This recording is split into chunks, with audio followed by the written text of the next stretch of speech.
the standalones first. So,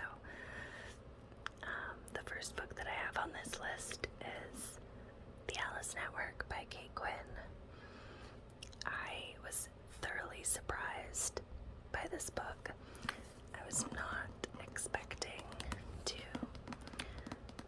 love it as much as I did. I read the audiobook as well, and I truly thought that I wasn't really a historical fiction kind of gal. It's a war story, it's a spy fiction, and I genuinely just thought that I wasn't going to enjoy it as much as I did. And I believe I must have rated it 4.5 or 5 stars because it's phenomenal. I absolutely loved it, and I am excited to read. I got another book by Kate Quinn for Christmas, and I'm really excited to read that one as well because it was just phenomenal. I think the writing style was really fantastic for me, and that was what made me really enjoy it. So that's the first book on my list. The second book, or next book that I have on this list, is The Priory of the Orange Tree by Samantha Shannon. Now, I am not sure if this is considered a standalone anymore, but I listened to the audiobook because it is a chunky book, and I followed along with the amazing story that is Priory of the Orange Tree. And I think Samantha Shannon has come out with like a prequel to this, so there's another book, so it might be a series now, but I was under the understanding that it was just this and this was the standalone, but I could be incorrect now. This was a phenomenal fantasy. I did agree with some people had said that it was really slow going. I do agree with that, but it's a lot of world building, so you have to kind of understand that if they are building a series, this really did set it up for you to understand the entire world that we live in and where these dragons come in and what, different cultures go on in like the east, west, north, south. Like they kind of really set it up for that. So I absolutely loved this book. This is such a gorgeous cover, and I'm so excited to have the second book, or like prequel, because it's blue and it looks stunning. I am really stoked to read the next one because apparently it's before this story. So, but this is a fantasy, obviously, with dragons, and I'm a dragon girl. I do have a dragon tattoo, if you didn't know. I don't usually have my arms in my videos, but I do have a dragon tattoo. Love dragons. 10 out of 10. But I did find that most of the good stuff is like there. So it was kind of slow going, but it was amazing, epic, majestic, as they said. I agree. It was phenomenal. I loved it so much.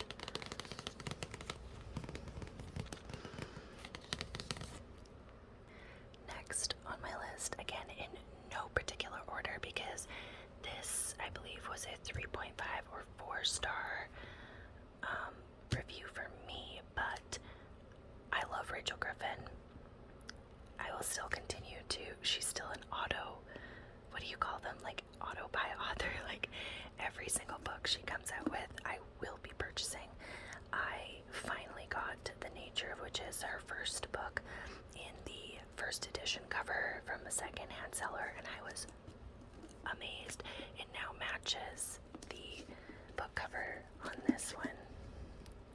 So this is like, I think I wrote enemies to lovers, didn't I? Yeah.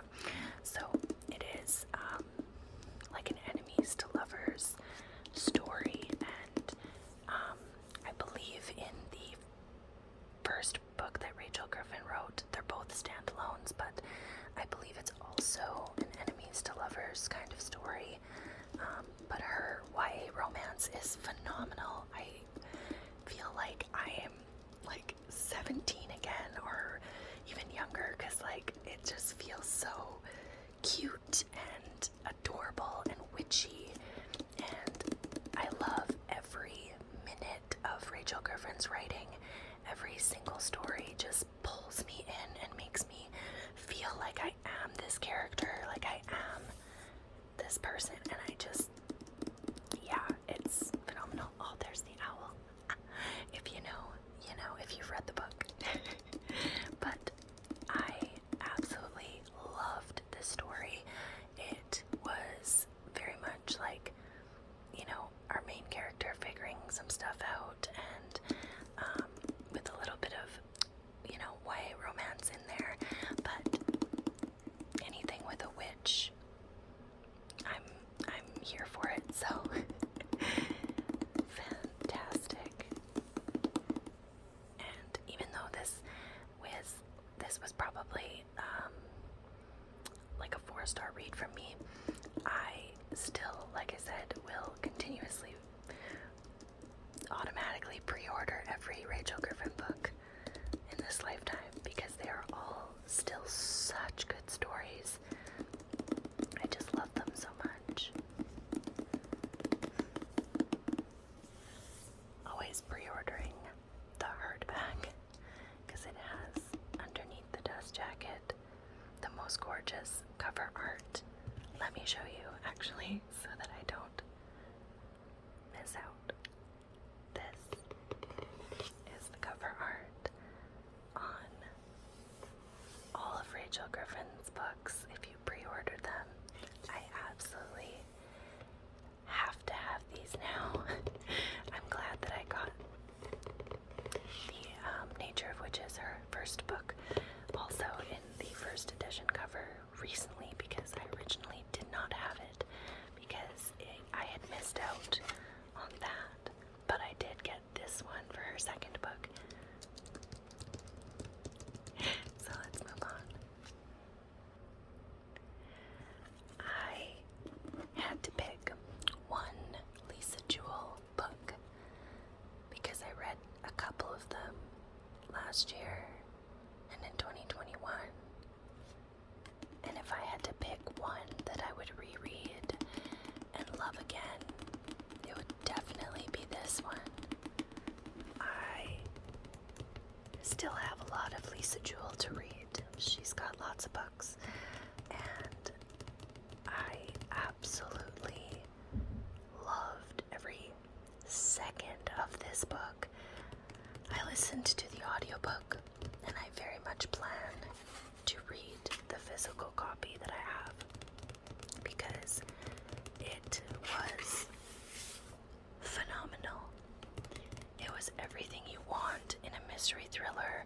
Like, it was so, yeah, it was super, super suspenseful, and I just, I write notes on the inside, if you didn't know. It was super suspenseful and just so fast-paced. I loved every single page of this one. It was so creepy, and at one point I was like, oh my god. Like, I was shaking, and it was just, yeah, it was an amazing story, and I cannot wait to read more Lisa Jewell in 2023. Now, moving on to what I will consider to be a very off and on, I don't know, I get mixed reviews on Colleen Hoover, because I was definitely not into a lot of the romance or smut that was in this book. I was here for the suspenseful, terrifying, like, just god-awful, just the entire was going on behind the scenes, or I guess right in your face. It was absolutely fantastic. This is the only book by Colleen Hoover that I've read, and I'm absolutely terrified to read anything else by her because I loved every aspect of this except for the unnecessary smut that was in it. And I know that Colleen Hoover just writes, I thought she just writes romance, so I'm not really sure where to go with my Colleen Hoover journey because I just absolutely loved the terrifying, like, mystery that this was. And as far as I know,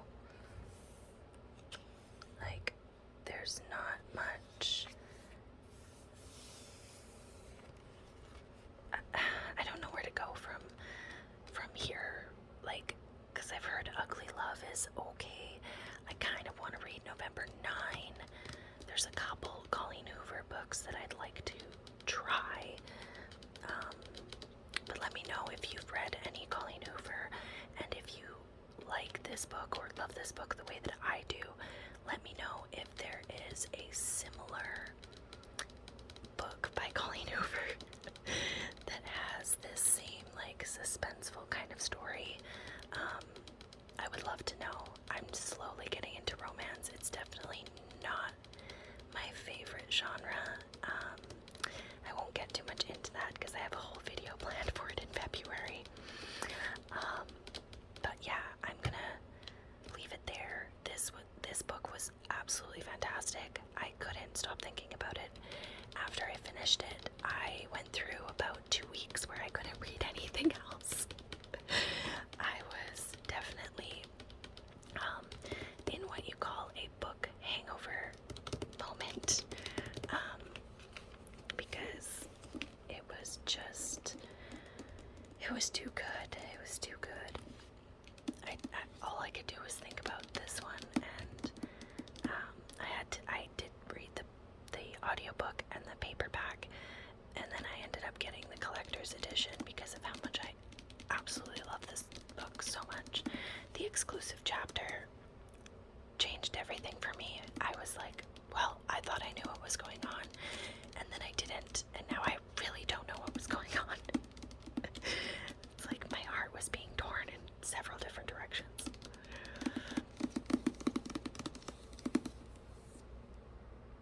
Speaking of terrifying reads, this book by Grady Hendrix probably would have felt a little bit better if I read it all in one sitting.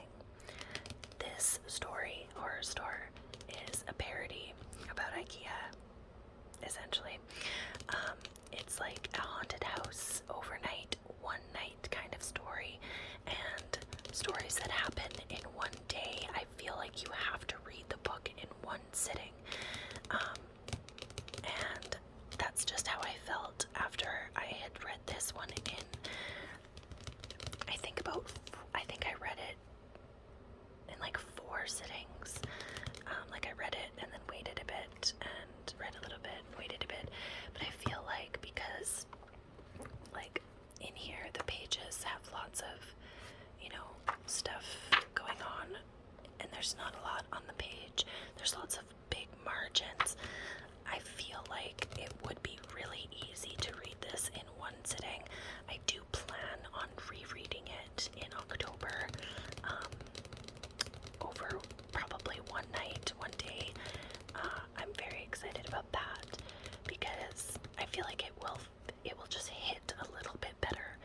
I loved this story. I can't look at IKEA the same anymore because all I think about is this.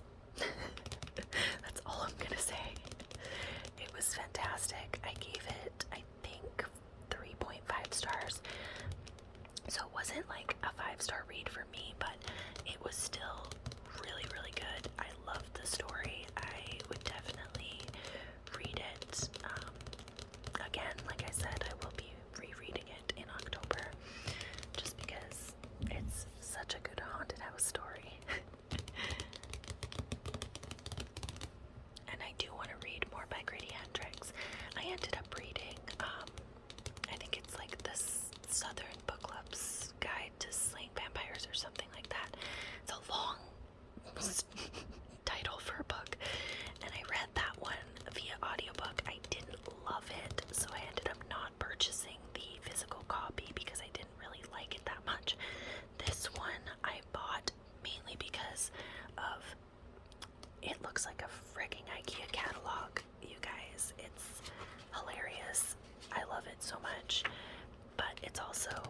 such a cool one-day story that it made me want to try more Grady Hendrix. If I'm being honest, I'm gonna try, because now I have a good one and I have an okay, like, not my cup of tea book from Grady Hendrix. So I will definitely be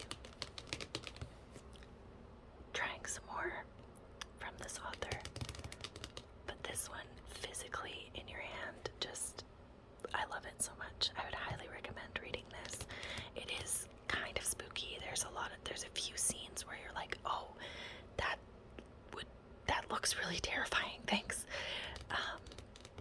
But just the physicality of this book, I'm never getting rid of it just because it looks like a freaking catalog.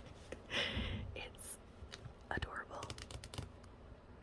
Moving on to series that I read the entire Mirror Visitor quartet, and I loved it. This one, I am definitely doing a reread. Once I get my physical TBR down a little bit, I will be rereading all 4 books. I'm so excited. I love the characters. Book 2 and 3 were 5 stars from me, and book 1 and 4 were, I think, 4 stars. I was blown away by this story. I loved it way more than I thought I would. When I first started this first book, A Winter's Promise, I was like, oh, like, it probably gets better, but this is like, okay, I can see why it's a really cool story. And then it got into the ending and the second book, and I was like, I'm hooked. I love it.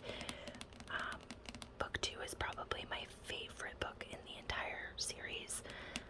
Book 3 was also really cool, but I kind of was starting to get annoyed. And then book 4 was phenomenal. 4 stars. Loved it.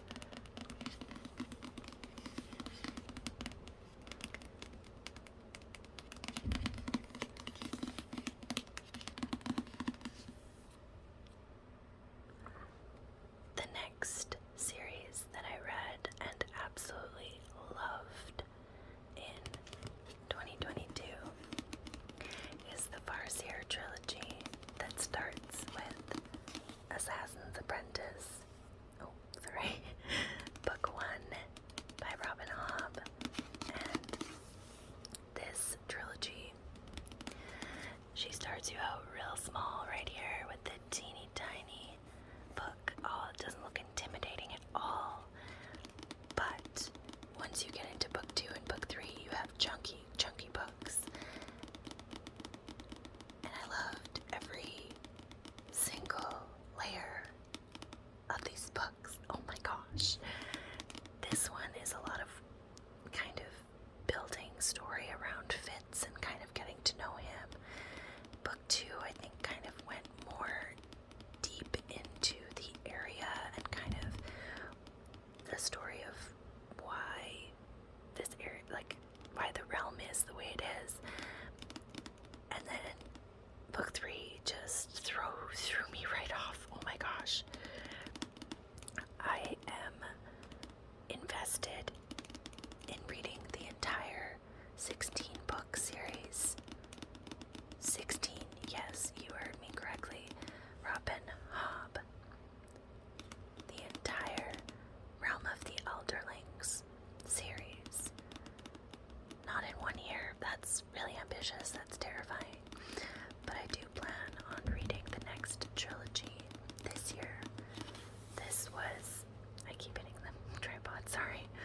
This was phenomenal. I was so emotionally invested, and it got to a point where I was so emotional. I was just like, I don't think I can read the next one. I don't think I can do it. And then I read book 3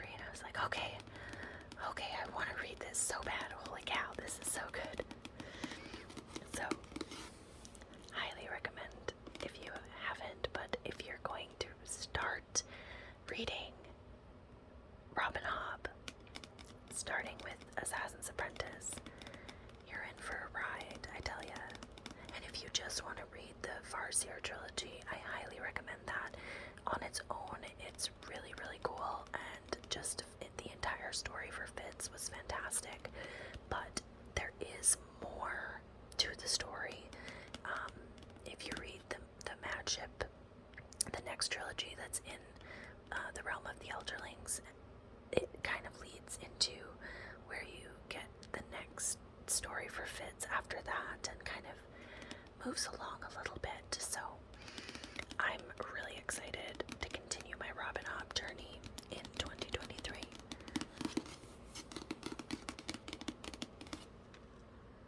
The next series that I'm going to talk about has some confrontation, because I had to decide which I preferred: the Divergent series, the entire series, in book form, or the Hunger Games trilogy, which I also read for the first time in 2022. Now, I purchased the 10th anniversary edition of the Divergent series. So naturally, it's my favorite. Don't get me wrong, Hunger Games is right up there, and I absolutely love any dystopian. Let's go. Love it. Doesn't matter. But if you were to ask the question,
separated, and I love every